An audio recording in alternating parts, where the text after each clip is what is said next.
Hi everybody, this is SAAD for the SAAD Truth. Earlier today, I posted some thoughts regarding the security approaches that the West is currently using as a means of trying to combat all of the threats that are coming our way from terrorists. And so I thought that I would begin by reading those comments and then perhaps I might add one or two additional points. So here we go.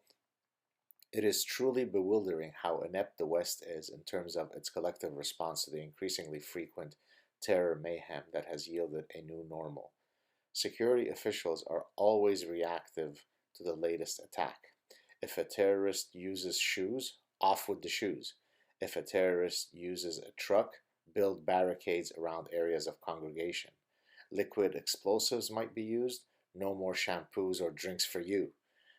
Security procedures are viewed through the lens of an ideologically free terrorist who simply needs to be stopped.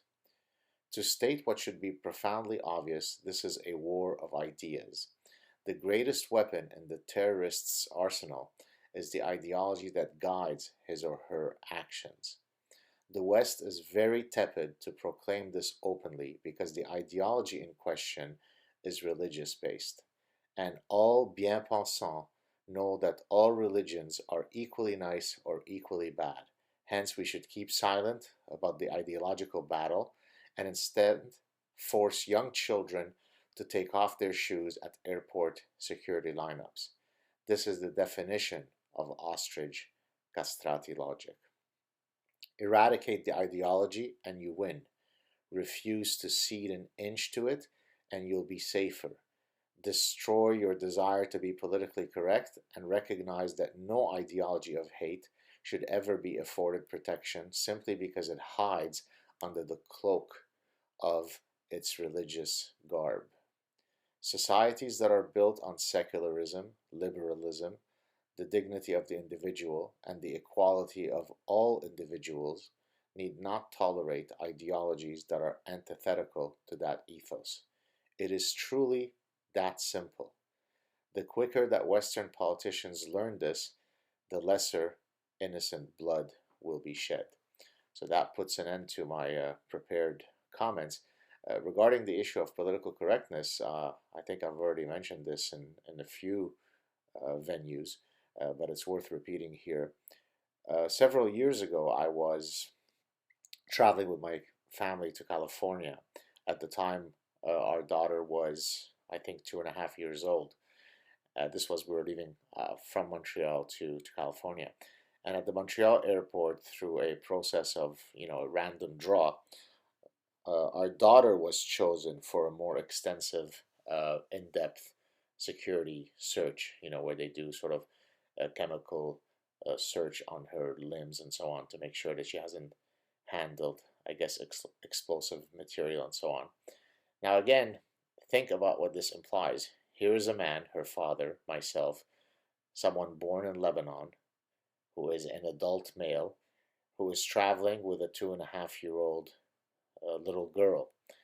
Statistically speaking, if we use our evolved brains that have been built to calculate cause and effect relationships, that have been built to calculate and recognize statistical regularities, is it fair to assume that someone with my profile would on average be more likely to pose a threat than a 2.5-year-old little girl? Are we being ageist by thinking that a grown man is more dangerous than a young child? Are we being sexist in thinking that I, as a male, is more dangerous than a little girl? Is it because I'm male?